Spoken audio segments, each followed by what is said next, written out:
Hello everyone. Today we are chatting to Zara Janjua. Yes, hello everyone, wherever you are, if you are listening on the podcast or you are watching on YouTube, I hope you are all happy and healthy and safe out there. Just before we get started, please remember to hit that subscribe button. Remember to leave us a 5-star review, if you don't mind, and leave a comment and leave a like and all that sort of thing. But I'm so excited about this one today, so let's just get started. Today I am chatting to Zara Janjua. Zara is a journalist, presenter, comedian and producer. In fact, there's not much she hasn't done. STV News, Live at 5, The Fountain Bridge Show, wildlife reporting on City Safari, producer for This Morning for ITV, writer for BBC Comedy Writers' Room and shortlisted for New Voice Talent on BBC Radio London. Zara, hello, how are you? Hiya, Tony. Can I just take you everywhere with me to do that intro and you can be my personal spokesperson? It's you know what, narrowing it down. I was like, how can I put this into a little thing? You've done so much. I know, I'm a pain in the backside, aren't I? It's actually really hard, I think, now to explain to people what I do. But a few months ago, I was listening to a podcast by Emma Gannon, who is a business journalist, and she's coined this new phrase, the multi-hyphen. And for the first time, I was like, oh my gosh, I finally can pigeonhole myself as something because, I think many of us now are working from portfolios, but I have just found it near to impossible to try and explain to people what I do for a living because there are so many little things. I'm like a dabble. I'm a professional dabbler. You're probably better just to give a list of what you don't do. It's like, here's what the stuff I don't do. Everything else is fine. There's lots of things that I can't do, like singing and directions. I got lost the other day. I live in central London and I moved here a couple of years ago. And I went out in my car, which I'm so grateful to still have because it means I can do, especially at the moment in lockdown, it means I can go and do day trips and things if I need to. But I got lost and oh my gosh, I only had to turn 2 or 3 corners. And an ex-boyfriend of mine used to say to me, you're the kind of person that if you close your eyes and you turn you round twice, you're lost. And that's exactly what you just need to spin me twice. And I'm like, I've got no sense of direction. London's difficult because I used to live in London and it's a weird city. Even people that live in London, not so much now because we've all got maps on their phones, but even if you lived there all your life, you've still got an A to Z of London. So you can try to figure out where you're going. It's really easy to get lost in London. Thanks, I'm going to take that. It's not just my terrible sense of direction. You did, since you live in London, how much do you get back up to Scotland now then? Obviously not during lockdown, but generally, how much do you get back up? Quite a lot, actually. I'm in this kind of really weird situation at the moment where I moved down to London to start working for ITV Daytime's biggest show, which is This Morning. Yeah. I've been working for a big daytime show in Scotland, and when that channel closed, I was desperate to try and find some big beautiful show to work on. And for me, that was the ideal because, we didn't have much in terms of budget and resources. And I remember walking into This Morning and it was that song from Willy Wonka and the Chocolate Factory, come with me and you'll see in a world of pure imagination. I'll never sing again, I promise. But I remember just the art department was it was all bells and whistles, and it was amazing to finally work in this huge team that just had so much at their disposal. So yeah, I moved here initially to do that, but then I was offered a job with the Royal Bank of Scotland presenting and producing a podcast series for them. So I'd been coming up quite a lot to do the podcast. And there's lots and lots of other little bits of work that I've had. And I'm in this really weird position where most people come to work and earn in London and then live in Scotland. So they'll maybe work Monday to Friday in London and then come back home for the weekend. And I'm the total opposite. I'm living in London and coming back up to Scotland to earn, which is arse over tits. Can I say that? That's a good Scottish term, arse over tits. That's how I like to do most things in life. I haven't heard that phrase for years. You're welcome. yeah, they bring back memories already. So where, forgive me, where is it you roughly grew up? So I was born in Glasgow, but I lived not far from Annie's Land, actually. I grew up in right, okay. Kelvin Dale, should I say, which is oh gosh, how can I explain it? Yeah, around Mary Hill area, so not far from the city centre. And we then, when I was about 12 years old, moved to Bearsden, which is like, some people say it's like posh Glasgow, if there's such a thing. You know, lots of people who live outside of Glasgow would say there's no such thing as a posh Glasgow. Let me tell you, Bearsden, and the way that we define posh in Scotland is that you can have plant pots out on the street and no one kicks them over. You know, right. Okay. Yeah, they've got plant pots. No one kicks them over. Yeah, you can put a Norman garden in, it won't go missing, that sort of thing. Totally, exactly. You know, gnome collection. So that's what. So I was in Bearsden for most of my years as a child, but we moved around a lot. So a lot of my kind of younger memories, and I don't know if you will remember this, Tony, but we were in a place called Fintry Drive. It was like on Fintry Drive, which was right beside Botanic Gardens. Right, okay. And we lived in a basement flat, which didn't have any windows. I'm too young to remember much about that, but I do remember like just going to Botanic Gardens every single day, every single day. Yeah. And my childhood was spent. I mean, it wouldn't matter if it was raining, if it was snowy, if it like whatever was going on outside. We had our welly boots on, you know, welly boots and a raincoat, and my mum would just throw us out into Botanic Gardens to climb trees. And she was so sick of us, the poor woman. She had 3 kids under the age of 5. She was like, "Get them the hell out the house." Don't you? It's nice having that beside you, Botanic Gardens. That's lovely. It could have been worse. Yeah, essentially having that as your back garden, right? Yeah. See, you should have asked if they could put a swing up for you, and then you'd be off.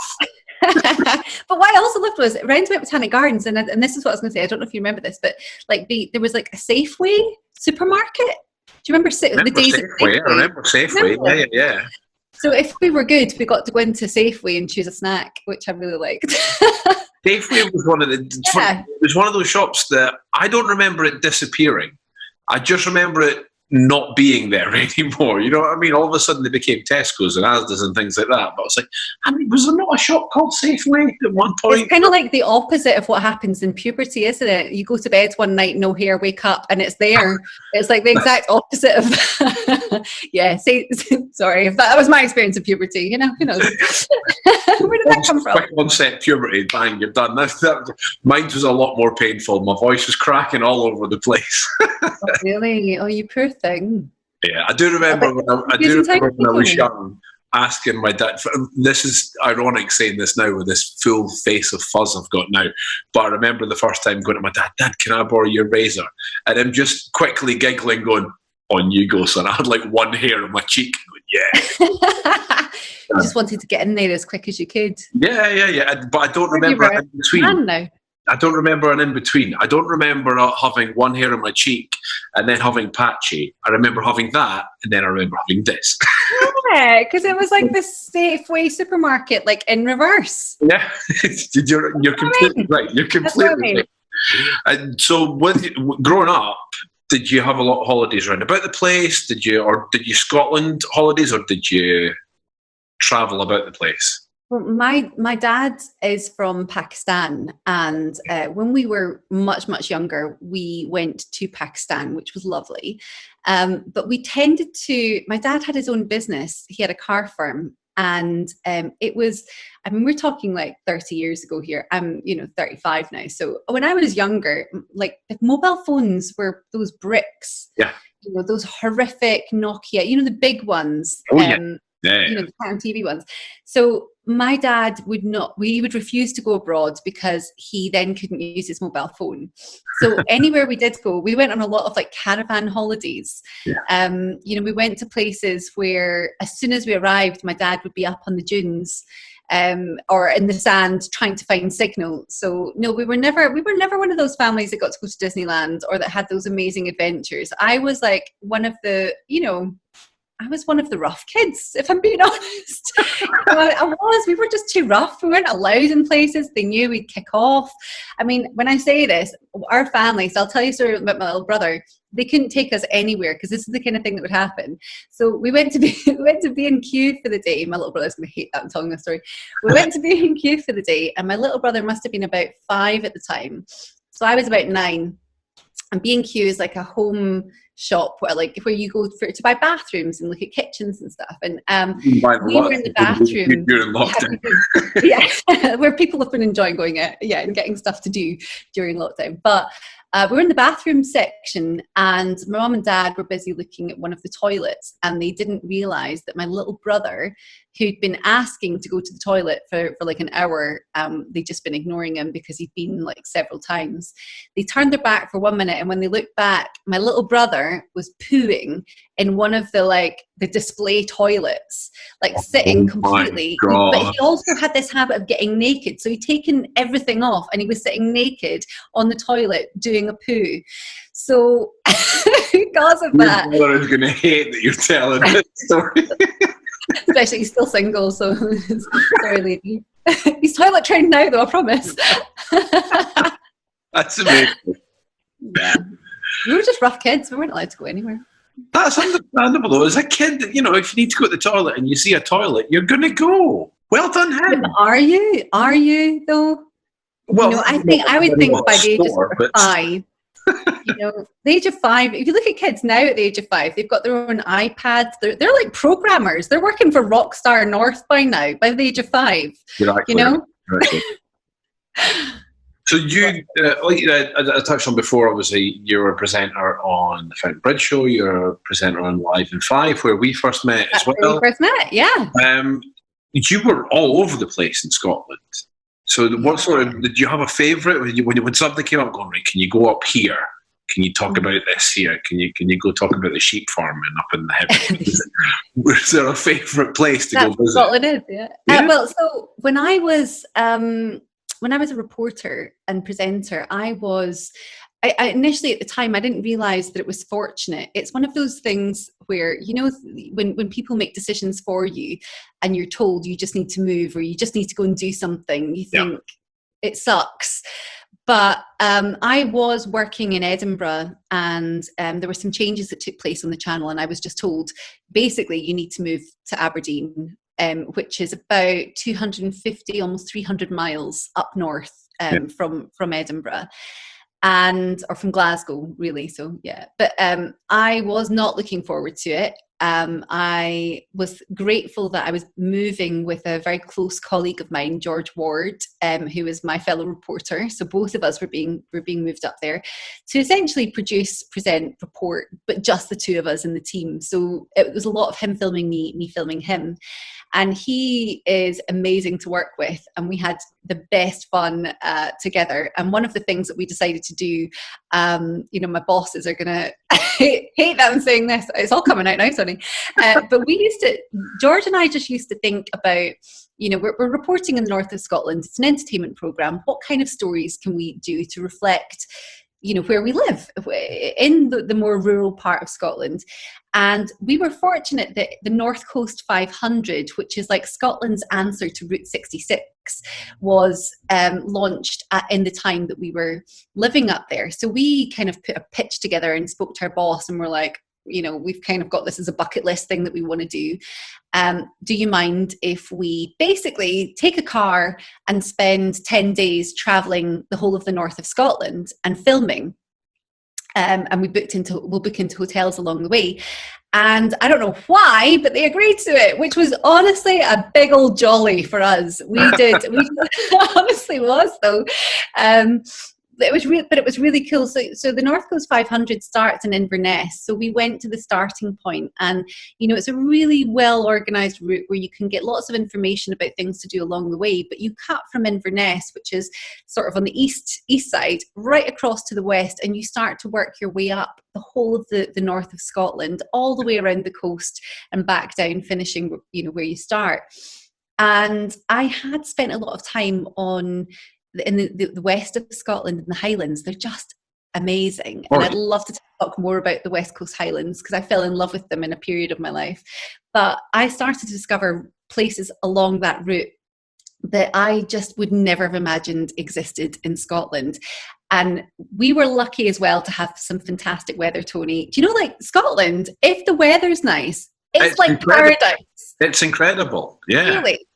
It's like whenever there's times here, me and my wife live fairly well in Edinburgh. You can always kind of see the coast, you know what I mean?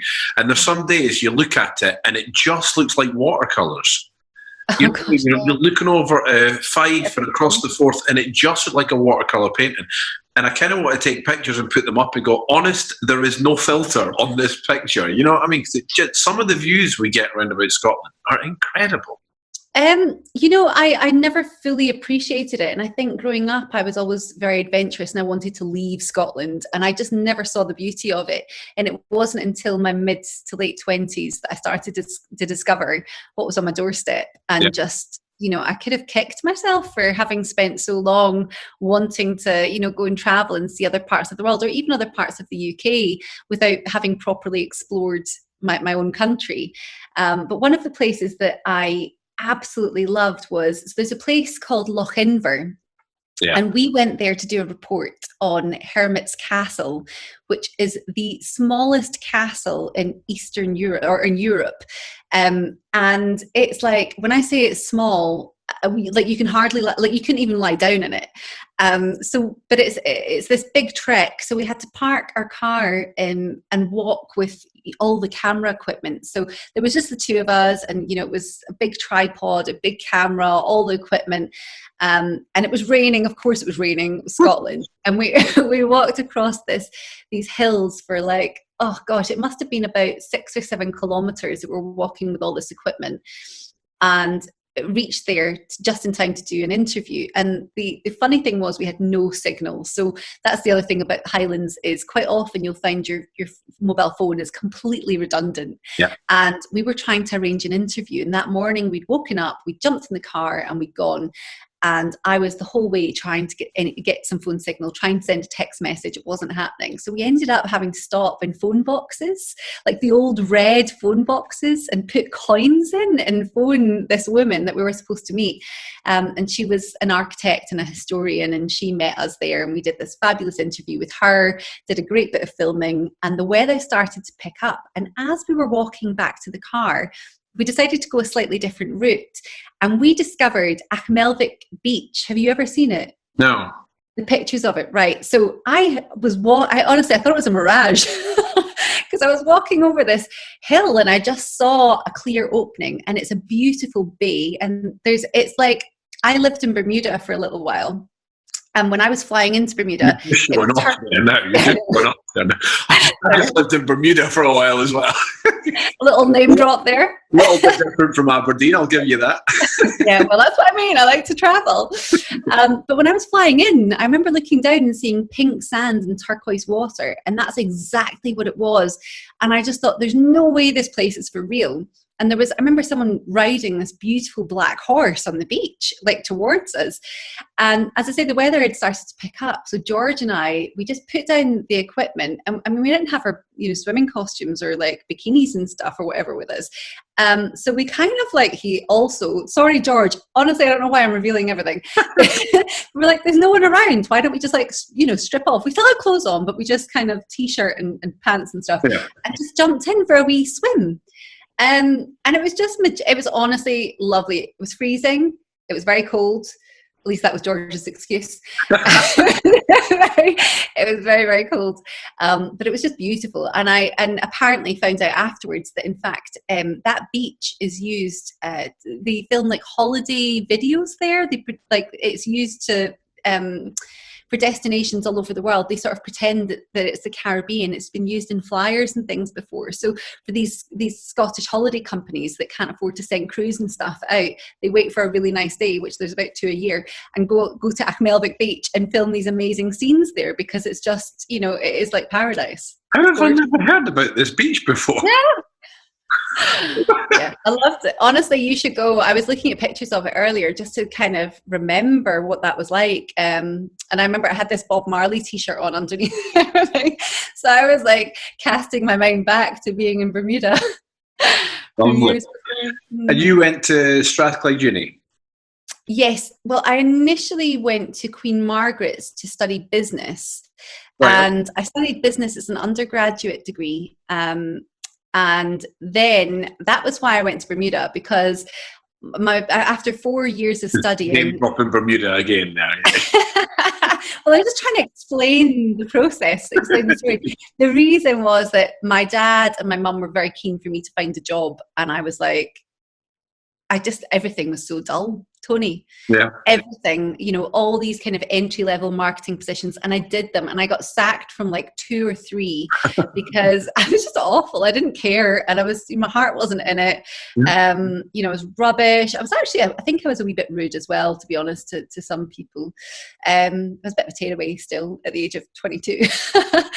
And yeah, eventually I had what I can only describe as a brain fart moment. Yeah. When I was like looking online for jobs that I could do, and I found a job working in a rum bar in Bermuda at a Mandarin Oriental hotel. Wow. And I was like, oh, I could do that. I applied for it on the Sunday, had the interview on the Tuesday, and was flying out on the Friday. So that's how quick it was. It was like that. Yeah. That's really amazing.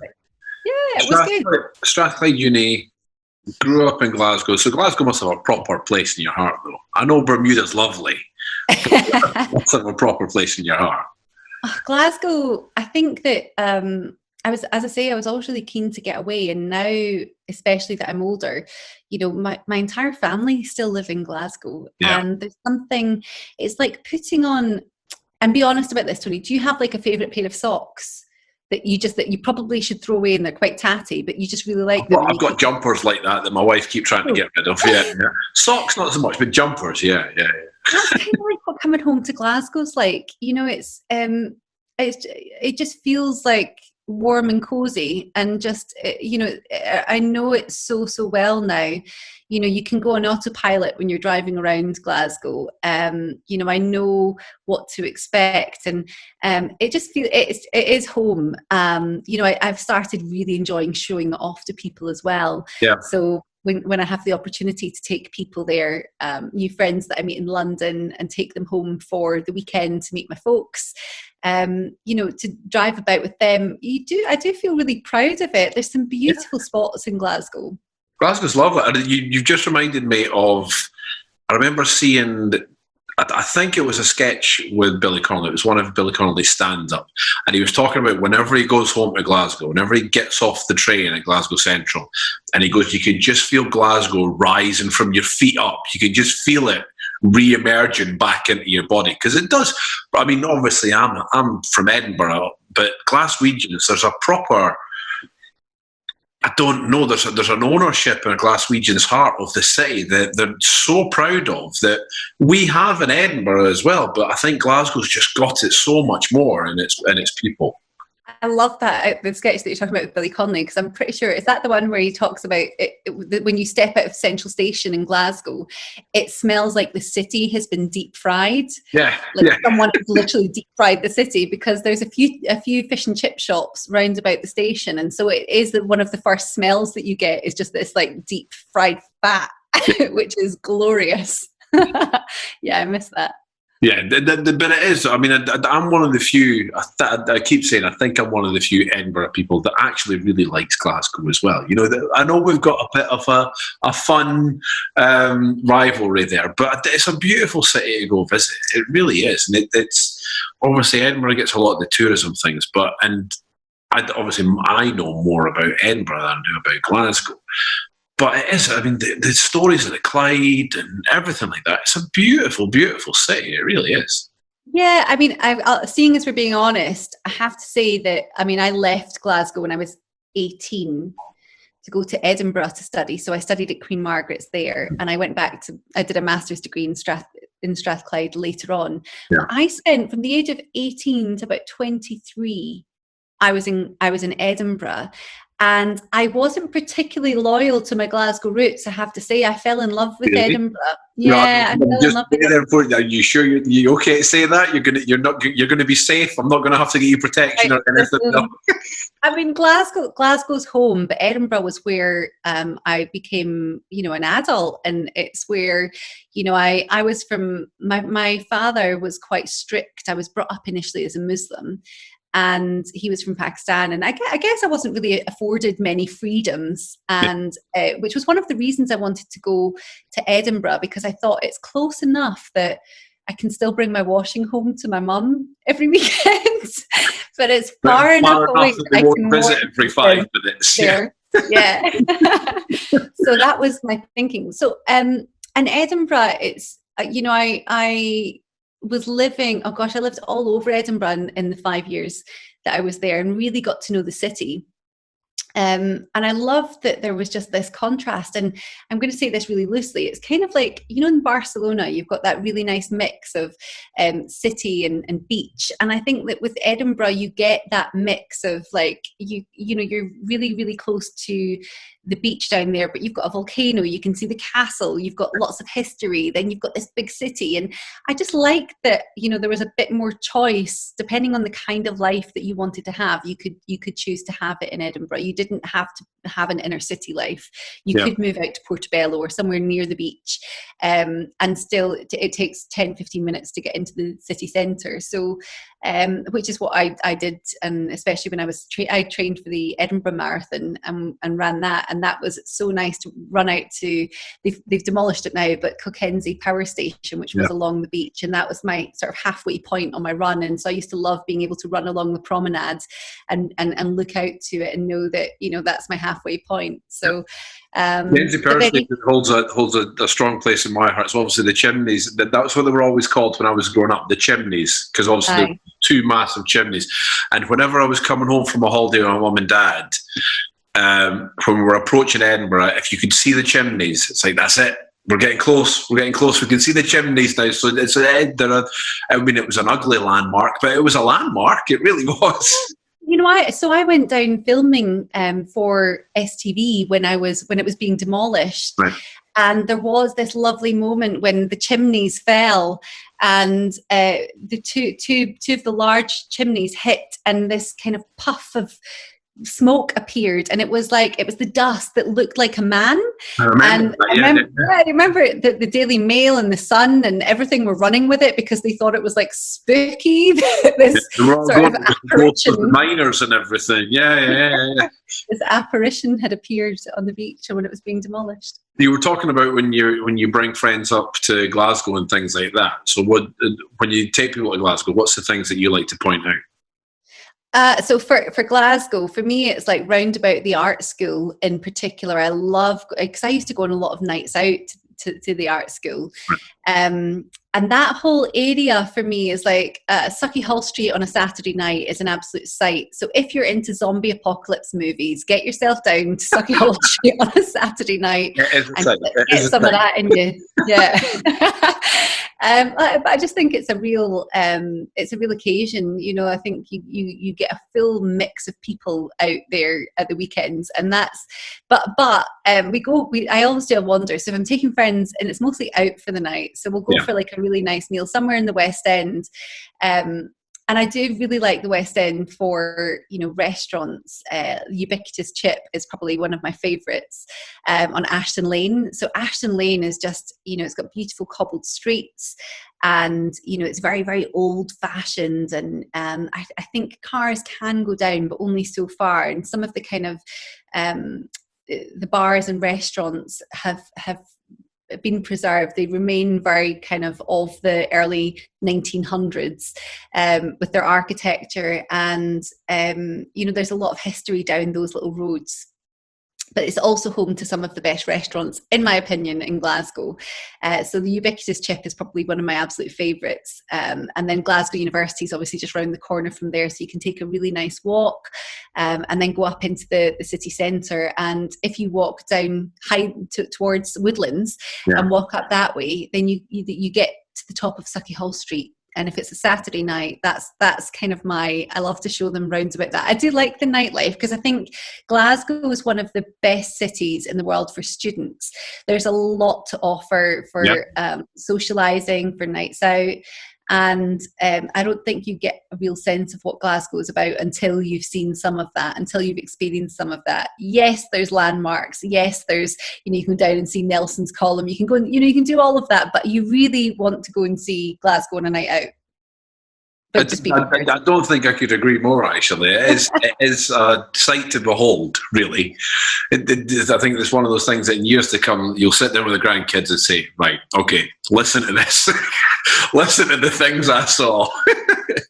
But I think there's also a real sense of social justice in Glasgow that exists where, I know that a lot of people mention sort of knife crime and gangs. And, my mum grew up in the East End of Glasgow, where, back in the sort of 50s and 60s, that's when those kind of machete gangs were wandering the streets and police were scared to walk through them. And the legacy obviously has been that, 10, 20 years ago, Glasgow was the knife crime capital of Europe, and that has sort of stayed with the city. And it's what one of the first things people say to me is, it seems really dangerous. And I feel that it couldn't be further from the truth, because the number of times I feel very, very safe going out in Glasgow as a single woman. And there have been times that things happen, and I know that the Glasgow people just have this real sense of social justice. People step in when they see something happen they know shouldn't. People speak out a lot, if people are very loud in Glasgow and very vocal, and I've grown to absolutely love that and embrace that. So if someone does start on you on Suckyhall Street, if someone does say something to you, if you're being hassled by a guy, you can guarantee, like, every time someone else has told them to piss off, or stepped in for you, because that's just the way that Glasgow people are. They really have your back. Yeah, I absolutely agree with that. I remember watching an interview with, it was Morecambe and Wise, and they were talking about their early days where they were playing Glasgow. They were at them and Des O'Connor, I think it was playing Glasgow, and they were just getting, they were doing a run of a few weeks there, and they were just getting harangued constantly. And they said they remember going out one day, and the stage, they called it a stagehand, but it would be the sort of stage manager nowadays. Just go on, lads, on you go. And they went out and they rushed through to silence, and they rushed through their set as quick as possible. And they got off stage to dead silence. Before, they'd just been harangued the whole time, and dead silence. And then the stage manager went, they're starting to like you, because it was sad. They didn't get abuse, so they were like, attention. And to like you. There we go. That sounds like one very hairy moment where it's kind of like on the precipice. Is it going to go well like you when they stop giving you abuse? So there we go. I'll take that. But you know what? And in fact, I think that's certainly what my family are like. We show affection by kind of making fun of each other in a really kind of nice way. And I think in Glasgow, as long as you're not a total fanny, people will get on with you. Yeah, if you're too pretentious, or if you, if you say anything unjust or unfair, that's when you'll get called a fanny, Tony. True though, they'll just completely. I think it's outside Edinburgh, there's a town called Musselburgh that's known as the Honest Town. Oh yeah. But Glasgow's probably a better way to describe them, because you're absolutely right. They'll just say exactly what's on their mind, then that's it. You're done. There we go. This is the truth. Now get. Totally. So top tips for anyone coming up to Scotland or coming to Scotland. I'd say that if you're going to come to Scotland, you need to give yourself a bit of time to go and see the cities, because each city is very different. So I have lived in Edinburgh, Glasgow, Aberdeen, and I did a lot of work in Dundee. I hadn't spent too much time in Inverness, but they are all very distinctive, very different, have completely different things to offer. But also the Highlands is the heart of Scotland. I feel you have to give yourself time to explore that. Choose a few things that you want to see. The northern coastal routes are just amazing. Hire a car, be self-sufficient, get around. You don't want to be, if the trains are fantastic as well, but I definitely, if you can drive, hire a car and do a sort of pit stop tour of a few places, or have a look at the North Coast 500. I also need to give a shout out to a few amazing restaurants, because Scotland is home to some incredible food. We get a really bad rap for just being about deep fried food and like heavy meats and things, but the seafood here is incredible. We've got the Crab Shack in Glasgow is owned by a really good friend of mine, and I absolutely love going back to the Crab Shack in Finnieston. Finnieston's kind of really up and coming in Glasgow at the moment, and that whole row is now filled, and hopefully it will be after lockdown with these incredible restaurants. So get yourself to Finnieston, go and sample. There's a thing called the Teuchter Triangle, which is they call it the best name for something ever.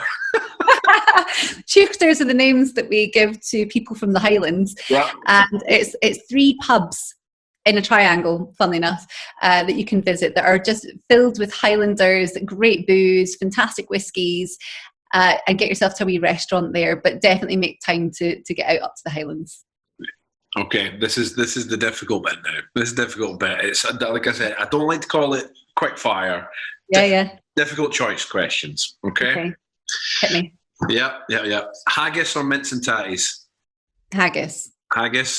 Yeah. Oh, that was you were straight in there with that. There are no ifs, ands, or buts then. Straight in with haggis. Yeah, well, because mince and tatties, I had a lot when I was a kid. Okay, so it's not like nostalgia, it's bored of it. I'm so sick of it.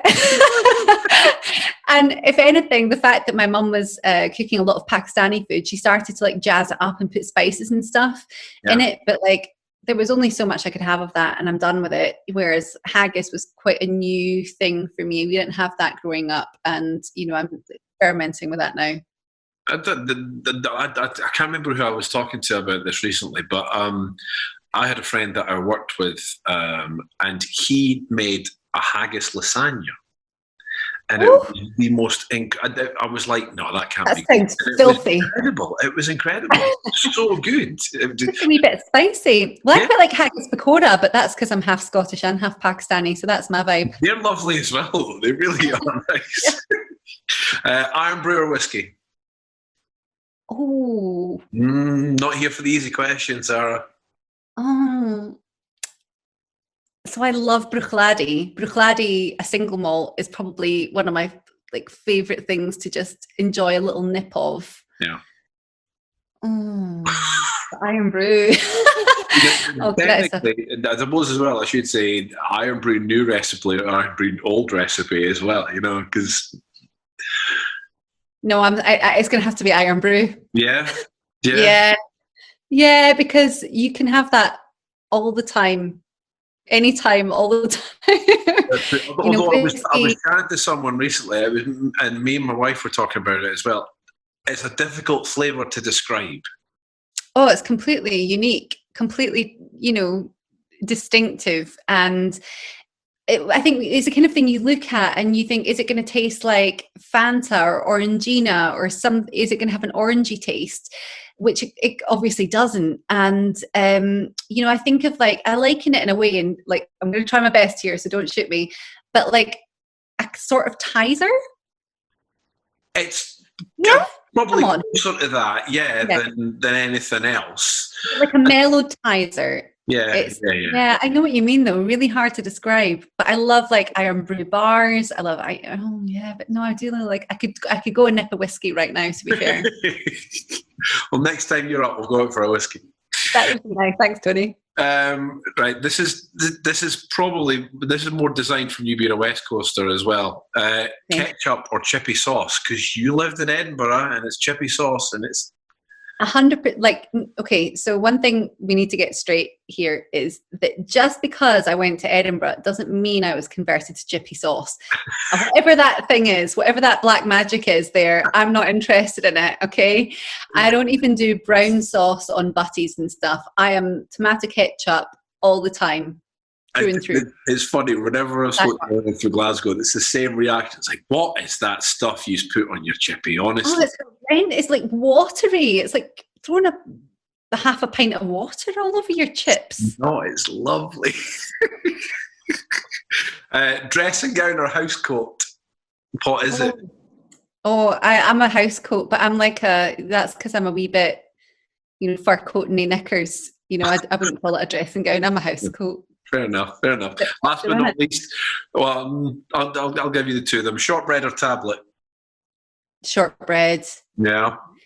Yeah, I have a real issue with tablet because I'm a bit funny about my teeth. I don't like anything too sweet. Yeah, you love Iron Brew. Yeah, I do. But I actually do drink Diet Iron Brew, which is why I was laughing about the no sugar thing, because I know I'm one of them. I'm one of them. I love a Diet Iron Brew. But I'm really funny about the feeling of sugar in my teeth. It kind of freaks me out. And so I get like, it kind of like the grainy feeling of sugar on your teeth. It just doesn't sit well with me at all. Whereas like shortbread, I was given a really fantastic recipe by an ex-boyfriend's mum, and have made my own shortbread for like years now and absolutely love it. So there is something nice about sitting with a couple of bits of shortbread and a nice glass of cold milk. I do. Oh, yeah. That's going back to like your childhood, Tony. Oh, yeah, absolutely. My gran used to make the best shortbread, and me and Kirsten tried to have a wee mock competition making shortbread.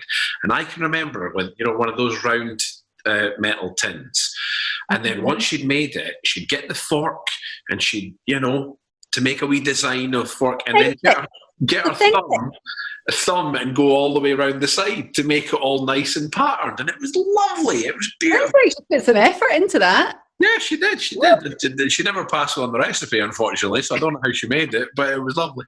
Last but not least, Tunnock's tea cakes or caramel wafers? Oh, really? Yeah.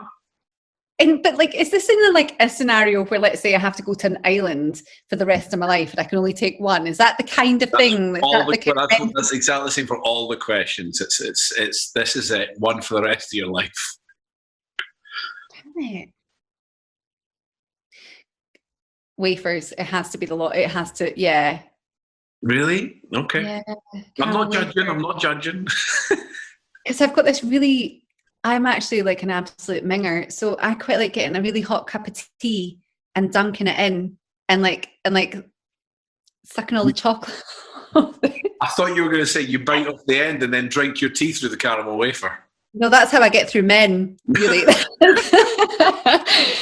Yeah, but I like to like get all the chocolate off it and then like dunk it in my tea some more and get it all nice and soggy. And then just like eat it all in one go. With any biscuit though, any biscuit has to go in your tea. Good, yeah. When it comes to Dunkin', chocolate digestives for me. Oh really? Oh yeah. Plain Jane, no, that's a bit. But you can't beat a classic. You can't beat a classic. I mean, I love a caramel wafer, obviously, but for Dunkin' in my tea, yeah. Do you know what I'm just thinking, Tony? Tea cakes. The one thing I love about a tea cake, right, is when you look at it and it's all like perfect, not when it's been bashed a wee bit, because they are quite fragile. So when you get it and it's perfect, it reminds me of like when you look out, when you were a kid and you go outside in the morning and it had been snowing and it was just like a clean sheet of snow. Yeah. And there was something really fun about being the first person to run onto it. That's what it feels like. And, like you just want to chop it. Like I do that with poppadoms and stuff. Like people hate going for an Indian with me because that's what I do the second poppadoms come. Love giving it a karate chop. It's the opposite with the Tunnock's tea cake wrapper. Because once you've got the wrapper off, you need to, because it's all crumpled and it's tin foil. You play with that. You spread it out, don't you? Just flatten it and get it as, flat as possible in a perfect square. It's kind of like a Kinder Egg. It's got this little toy part of it, isn't it? Yeah. Zara, this has been absolutely brilliant. Thank you so much for sharing your time with me today. My pleasure. Thank you so much for having me. This has been great fun. I feel nostalgic. It's good, isn't it? It brings back nice memories. It's been so good to talk to you, Tony. Thank you. There you have it, guys. I hope you enjoyed that. That was so much fun chatting to Zara. I really genuinely enjoyed chatting to her. I hope at some point in the future we can get her back on, just so I can see if she can tell any more stories about embarrassing her brother or all the things she shouldn't have done when she was working for various TV companies. But if you haven't already, please remember, hit that subscribe button, hit the like, leave a comment, leave a review, all those sort of things. Next week, I am chatting to the Fourth One's breakfast team from Boogie in the Morning. That you really genuinely don't want to miss that one. But till next time, bye humans.